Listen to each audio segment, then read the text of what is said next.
Hot topic and issue pag-usapan natin. Batangas Vice Governor Mark Libiste walang sama ng loob kay Vilma Santos. Inabandonan ni Vice Governor Mark Libiste ang tangkang maluklok sa posisyon sa Batangas bilang gobernador matapos maghain si Mark Libiste ng kanyang Certificate of Candidacy sa pagkakongresista sa 3rd District ng Batangas. Yun kay Libiste, mananatili ang katapatan at suporta niya sa mga rekto kahit na hindi siya ang sinusuportahan ng mga rekto sa pagtakbo nitong kongresista at si Atty.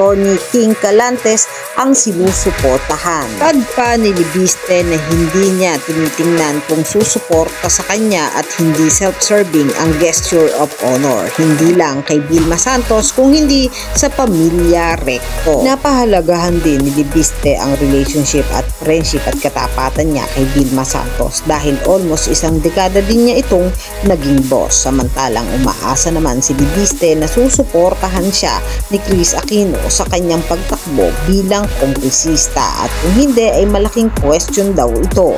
Yan ang mga hot topic and issue dito lamang sa Tambalang JK.